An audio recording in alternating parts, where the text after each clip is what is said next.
मांगे पूरी न होने से मनरेगा कर्मी सरकार से नाराज हैं और इसके चलते वे पिछले 82 दिनों से धरने पर डटे हुए हैं। हालांकि सरकार ने उनकी मांग तो पूरी नहीं की, लेकिन उनकी सेवा समाप्ति के आदेश जरूर दे दिए। सेवा समाप्ति के आदेश जारी होने के बाद भी वे लगातार धरने पर बने हुए हैं और सरकार से मांग कर रहे हैं कि उनकी सेवा बहाल की जाए। 94 लोगों को हटाने के आदेश उन्होंने दे दिए हैं। वो डराने धमकाने की जो साजिश है, हमको नौकरशाहों द्वारा ये कहा जा रहा है कि अगर आम आदमी चंद्रमा पर जाने की मांग करेगा सरकार से, तो सरकार सबको चंद्रमा पर नहीं ले जा सकती है। इस प्रकार के जो तथ्य हैं वो हमारे सामने रखे जा रहे हैं।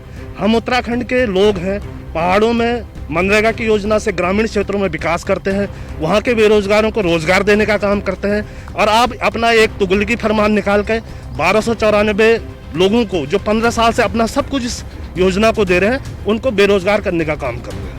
प्रदेश में 1294 मनरेगा कर्मियों की मांग तो पूरी नहीं हुई, लेकिन वो बेरोजगार जरूर हो गए, जिससे कर्मियों में सरकार और अपने उच्च अधिकारियों के प्रति खासी नाराजगी है। मनरेगा कर्मियों की मांग है कि उन्हें हिमाचल प्रदेश के तर्ज पर ग्रेड पे दिया जाए। सेवाएं समाप्त होने के आदेश के बाद भी मनरेगा कर्मियों का धरना जारी है। उनका कहना है कि मनरेगा कर्मियों की कई बार सरकार से बातचीत हुई, कई आश्वासन मिले, लेकिन कोई हल नहीं निकला है। मनरेगा कर्मचारियों के इस कार्य बहिष्कार से राज्य में कामकाज पूरी तरह से प्रभावित है। हम पूरे प्रदेश में 1294 कर्मचारी कार्यरत हैं और विगत 78 दिन से हम यहाँ पर अपनी एक सूत्री मांग को लेकर अपना धरना प्रदर्शन दे रहे हैं।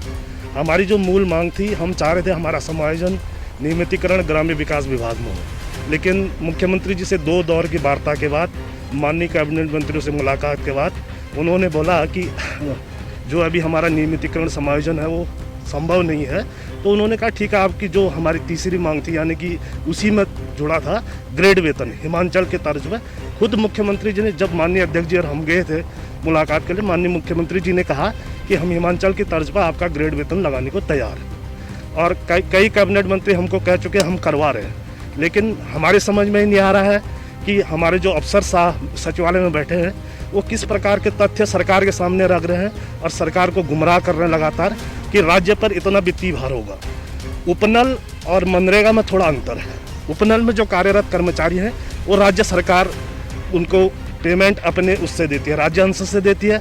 मनरेगा में ठीक इसके विपरीत स्थिति यह है कि जो केंद्र सरकार से हमको पैसा मिलता है, उसका जो 6% कंटीजेंसी होती है, उससे हमारे वेतन का हरण होता है, तो राज्य सरकार को उसका कोई वित्तीय भार नहीं। अगर हमें 1294 लोगों को ग्रेड वेतन लगाया जाता है तो उसी 6% कंटीजेंसी में ही हमारा भुगतान हो जाना है, तो राज्य सरकार पर कोई वित्तीय भार नहीं है। लेकिन जो हमारे सचिवालय में बैठे नौकरशाह हैं, सरकार को लगातार आने वाले समय में 3 साल बाद ये होगा, 5 साल बाद ये होगा।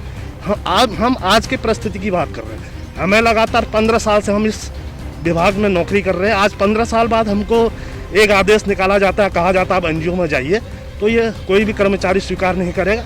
हम आखिर तक अपनी लड़ाई लड़ेंगे।